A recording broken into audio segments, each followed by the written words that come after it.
no llama demasiado la atención, pero sí es noticia, al fin es la baja en la política monetaria. Vamos a hablar con Iván Kachanowski, economista, a ver qué puede pasar con esta baja. Iván, ¿cómo estás?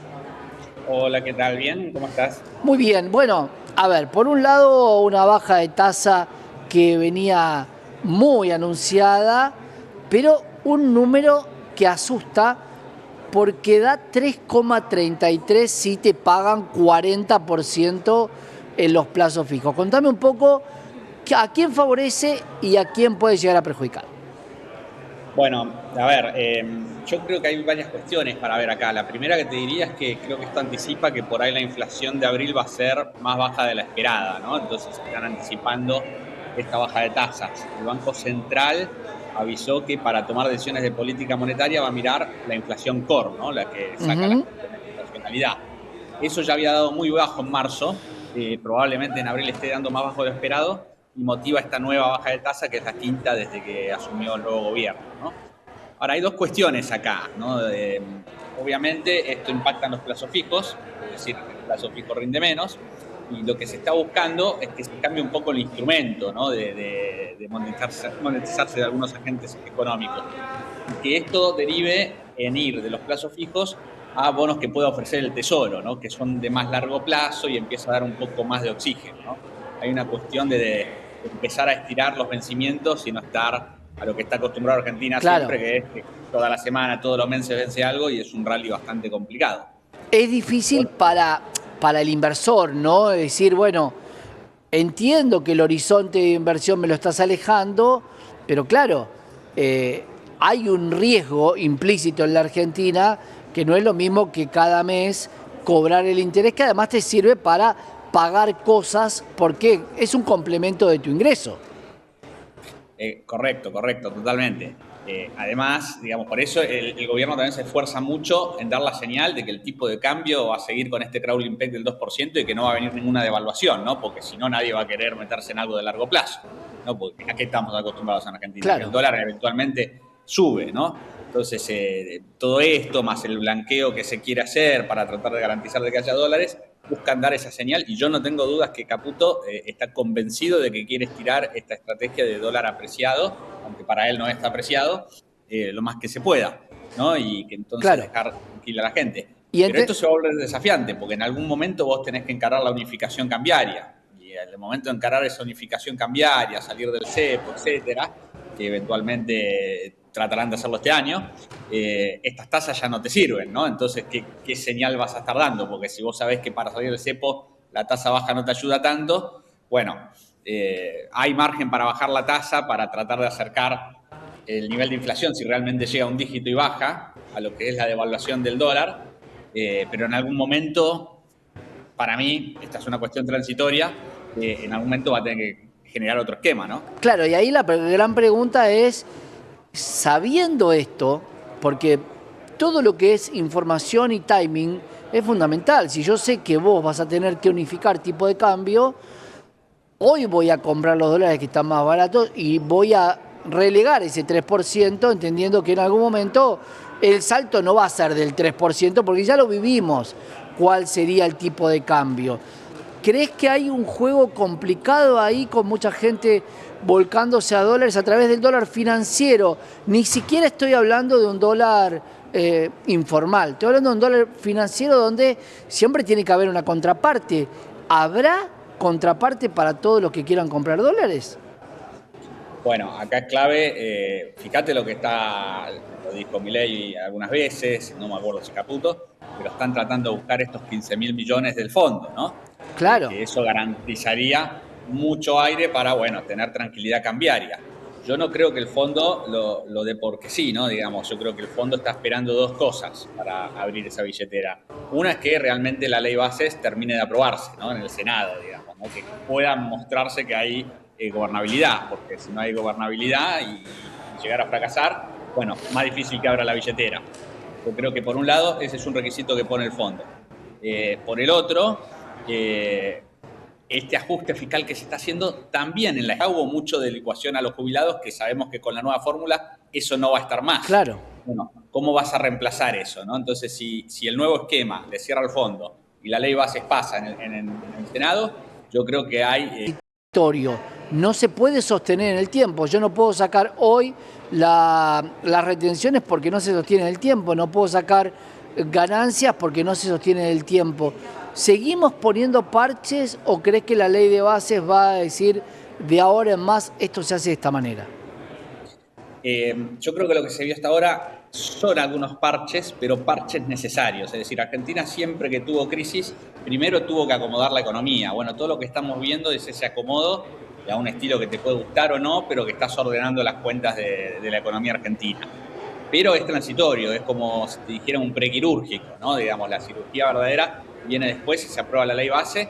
El tema es que desconocemos, bueno, qué médico te va a operar, cómo, claro, exactamente qué van a hacer. Eso todavía no está aclarado. Obviamente que va a depender mucho de la ley base, pero qué receta va a tener Argentina después de esta transición, todavía falta saberlo. Utilizo una frase que vos utilizaste que es el prequirúrgico y te voy a decir, el prequirúrgico no duele. Sin embargo, hoy a mucha gente le está doliendo este prequirúrgico y no llegan a imaginarse qué pasaría en la operación. ¿Coincidís un poco con esto? Sí, es cierto que esto es algo previo a la cirugía verdadera, pero es cierto que un prequirúrgico es más liviano y esto está haciendo una licuación bastante fuerte, ¿no? Entonces, en ese sentido habría que ver, bueno, cuánto más realmente se puede tirar la soga, ¿no? Por eso, fíjate que hay señales ya de que el ministro dice, bueno, hago gas y agua, mejor que sea mayo, las prepagas volvemos para atrás. Empezás a ver algunas cuestiones de recalcular, porque yo creo que sí hubo un ojo puesto en el sector vulnerable, que está muy bien, pero se descuidó mucho a la clase media, que es lo que suele suceder siempre, claro. ¿no? Y se estaba golpeando muy duro y ahora empezaron a recalcular ahí. Y en el momento que vos empezás a recalcular, bueno, empezás a jugar en esto del gradualismo, en el fondo, entonces, ¿no? Digamos, que ya la discutimos antes. Tal cual. Pensaba que dónde puede estar el virtuosismo de aplicar recetas nuevas. Recién hablábamos con la gente de la construcción, de la Cámara de la Construcción, y pensaba, si los bancos tienen ganas de prestar el dinero porque no van a tener otro negocio sino el de ser bancos, ¿por qué no reactivamos un poco el tema de la vivienda para quien la pueda pagar? Que no se compre una vivienda hecha y que hagamos viviendas con los créditos de los bancos. ¿Ves alguna salida donde el dinero gire de una manera diferente? Bueno, creo que esto que está pasando o estos datos que se vieron de los créditos hipotecarios, de alguna manera representa, ¿no? Una pequeña luz de que, bueno, puede haber algún tipo de reactivación en un sector muy golpeado, ¿no? Digamos, hay que tener en cuenta que era un sector que viene muy golpeado porque se frenó la obra pública y la manera de que esto se recupere, aunque yo creo que esto de la obra pública un poquito va a aflojar si queremos negociar en el Senado, pero si depende de la obra pública va a estar muy difícil. Es muy importante que esto venga ayudado con crédito privado, ¿no? Con crédito hipotecario, es decir, que el crédito empiece a moverse, es decir, que las empresas empiecen a tomar crédito. Si no, esto va a ser cortito. Y si en la medida que el crédito se recupere y puede pasar, bueno, puede haber algo interesante en la recuperación en el sector de la construcción. Pero desafiante, ¿no? Porque subió mucho el costo de la construcción por el contado con liqui, ¿no? Por el dólar. Es decir, el costo en dólares está alto. Está alto. Iván, te pregunto por algo que es Vox Populi, que muchos argentinos les molesta, que es la obra pública. Si dentro del DNU hay alguna de las leyes que acompaña a transparentar un poco este proceso de obra pública, o realmente quedó igual.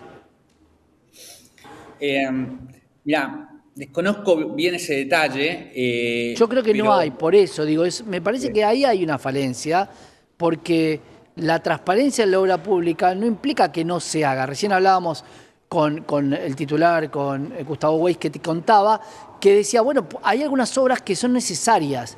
Por lo menos, si hay 3.500, hagamos 500 y sigamos reactivando el sector. Yo creo que uno de los riesgos que tiene este gobierno, y que lo ves no solo en la construcción, y en eso estás marcando vos, sino que es en general, que hacer un gobierno nuevo, siendo un espacio chico que no tiene tanta gente, entonces toman decisiones generalizadas. En lo fiscal vos ves lo mismo, bueno, se licúa todo. Bueno, listo, acá lo mismo, digamos, obra pública nada. Bueno, cuando algunas por ahí pueden ser necesarias. Entonces, toman decisiones generalizadas en el sentido de que no hay por ahí la cantidad de personas suficientes dentro del espacio, digamos, Claro. íntimo o confiable del presidente para ir viendo, bueno, que sí, que no. Entonces, ante esa falencia de capital en este momento, de capital humano, las decisiones son generalizadas y bueno, ahí hay gente que por ahí no debería caer. Pensaba hoy, nosotros hacemos un programa con algunos amigos del mercado también, y pensaba si muchos de nosotros no estamos fuera de tiempo, esto de no la ven o la ven, si estamos fuera de tiempo, porque cuando yo veo las variables económicas, las analizo, las traspolo a momentos de la historia argentina, no veo la salida. ¿Te animás a decirme por dónde se sale, Iván? Mira, es muy difícil, ¿no? Porque la incertidumbre es alta. Ahora te voy a decir lo que pienso igual. Pero creo que hay dos extremismos que no son sanos. Uno es pensar que todo va a salir bien por las fuerzas del cielo. Claramente no es por las fuerzas del cielo. Y el otro lado, pensar que esto está condenado a que salga mal. Es decir, me parece Claro. que acá hay un plan nuevo, hay algo nuevo que tiene riesgos. Entonces, por eso hay mucha incertidumbre, porque esos riesgos pueden hacer que esto salga mal. Acá la clave es qué tan rápido vas a recuperar esta caída que estamos teniendo ahora, esta recesión. Y esa recuperación va a ser hasta nuestro techo relativo. No te imagines que después Argentina sigue creciendo. Esas son las Claro. reformas, que todavía falta. Ahora, ir a ese techo relativo va a ser en B, como dice Milei, va a ser más lento, o incluso como le pasó a Macri, que cayó y hizo una especie de L. Cayó la economía y después quedó en un piso y no recuperó. Mi impresión es que va a haber una recuperación más lenta que en B. Ahora, de vuelta, volviendo al Senado, si se muestra gobernabilidad y esto trae algo de confianza, bueno, por ahí crece la probabilidad de que esto sea un poco más rápido. Claro. Pero me parece que ahí hay un optimismo excesivo en que se recupera en B y que eso va a ayudar a las cuentas fiscales y no está tan claro. ¿Puede pasar? Desde luego que puede pasar, pero no lo veo tan claro. Bueno, ahí cuando yo hablábamos hoy justamente, yo decía, bueno, yo confío en una única cosa, que es el título del presidente Javier Milei, que es un especialista en crecimiento económico, cosa que la Argentina no crece hace 11 años, con dinero o sin dinero. Simplemente me atengo a el expertise o capacidad de una jugada maestra que yo no estoy viendo, pero ese es el kit de la cuestión, ¿no? ¿La ven o no la ven? Por eso a la mayoría trato de preguntarles dónde está la salida, cuál es la jugada maestra que se puede llegar a hacer y si hay algunas en la manga, porque todos los haces que tenemos, que es el petróleo, el litio, vos y yo sabemos que tampoco es que de un día para el otro la Argentina se vuelva rica y el PBI de la Argentina vaya a crecer, porque primero va a tener que caer. Sí, a ver, esos haces, litio, de energía, que son muy interesantes, pero no son de corto plazo, ¿no? Eso requiere inversión previa, requiere que la gente se anime a invertir, es decir, es algo que puede ser muy favorable para la Argentina, pero más de mediano y largo plazo si es que esto sale bien, ¿no? Claro. Entonces vos lo que tenés que hacer en el corto es hacerle la vida fácil a los que son competitivos hoy. Por ejemplo, el agro. El agro hoy te puede ayudar, ya es competitivo y está funcionando, ¿no? Entonces creo que la clave de corto plazo está por ahí. Obviamente que si después empiezan a avanzar las reformas y que salga la ley de bases, por más que haya sido bastante depurada, que salga es un avance, empieza a ordenar las cuestiones para que, bueno, las inversiones empiecen a ser más amigables. Pero Ahora, también en Argentina es muy reciente la experiencia de Macri, ¿no? Donde, bueno, quiero sí, ver que realmente esto se consolide para ver de invertir y de apostar más a fondo. claro, la lluvia de inversiones, pero no chocas contra tu misma ideología. Vos hablabas del campo, ¿no? Y el campo va a tener que liquidar, pero él va a tener que liquidar es si quiere, porque es su producción, su soja y determinará cuándo la vende y cuándo no. Sobre todo porque hay un precio bajo en el commodity y un tipo de cambio muy bajo. Ahora, el gobierno le puede exigir que liquide sabiendo que todavía hay retenciones. Por eso digo, si el gobierno presiona, va en contra de su ideología de libre mercado y de libre albedrío para cada una de las personas. Bueno, no sería la primera contradicción tampoco, ¿no? Digamos, porque por algún lado liberaste las prepagas, pero después diste marcha atrás, digamos. Yo creo que Claro. no eran para liberar de entrada. digamos, porque no hay competencia, que es un poco el espíritu del liberalismo, ¿no? Digamos, ahí es más bien un oligopolio, entonces era difícil que llegues a un buen resultado. Que a punto ya Claro, empezó a ahí, hablar, ¿no? Un poco de especulación en el sector del agro, ¿no? Y salieron a responderle. bueno, ahí competiría alguien en la medicina, porque cuando uno dice, bueno, yo libero la medicina, que venga cualquiera a competir, yo no veo países construyendo hospitales o clínicas para empezar a dar servicio o grandes compañías del mundo viniendo a ofrecer el servicio. No lo veo ni con Javier Milei ni con ningún otro gobierno, porque me parece que es diferente el funcionamiento. Una compañía viene a hacer dinero en un país donde hay 60% de pobres. ¿Cuál es el rango que le queda para hacer negocios? Sí, más allá de la medicina, ¿no? Cualquier privado que quiera invertir tiene que ver que las condiciones estén dadas, y eso son las reformas estructurales, y las reformas estructurales, ya lo vimos, va a llevar más tiempo de lo que pensamos, porque la Libertad Avanza no tiene el suficiente músculo político, y ese era un poco el riesgo, ¿no? Bueno, ahora hay que asimilar que esto va a ser un poco más lento. De hecho, irónicamente, creo que es hasta más gradual de lo que hubiera hecho Juntos por el Cambio, que son los gradualistas. Porque Claro. de haber ganado Juntos por el Cambio hubieran tenido otro músculo en el Congreso. Y esta ley bases estaba pensada para Patricia presidente, no para Milei presidente. Con lo cual esto era un poco lo que tenía bajo la manga Patricia Bullrich en caso de haber ganado. Entonces, probablemente, negociando mucho menos en el Congreso, no hubiera quedado tan depurada. Y hoy se da esta ironía, que está siendo más gradual por tu falta de músculo político. Claro, o sea, lo que vos me estás planteando es lo que se habla de que Federico Sturzenegger ya había escrito en su momento el DNU y toda esta ley de bases, que era para cualquiera de los dos. Era para Patricia, en verdad, porque la ley ómnibus tiene sentido si vos tenés poder en el Congreso, porque tenés que Claro. pasar muchas cosas. Entonces, acá lo que pasó es que, bueno, no tenés poder en el Congreso y entonces tenés que adecuar esta ley grande a algunas cuestiones particulares para poder negociar y aprobar algunas. En cambio, si vos sí tenés poder en el Congreso, es mucho más fácil poder pasar varias cosas. Esto tenía una lógica de que Cambiemos iba a ganar. Bueno, ganó Javier Milei, entonces ahora tenés que adecuar la ley ómnibus a lo que se puede hacer. Claro. A lo que tu fuerza política puede empujar en el Congreso. Y están siendo hábiles negociando de todas maneras. Clarísimo, Iván. Conceptos sumamente claros que mucha gente no sabía y que nos hace entender un poco más que también se está peleando entre la política interna y externa. Obviamente la oposición siempre se va a oponer porque lamentablemente no acompaña ni unos ni otros, pero cuando hay luchas internas es más complicado. Gracias, Iván, como siempre. Gracias a ustedes. Un gran abrazo. Iván Kachanowski, economista, con datos sumamente interesantes. Y lo escuchaste en una entrevista que me parece que da datos que seguramente no conocías. Quédate que tenemos más información acá en Canal E.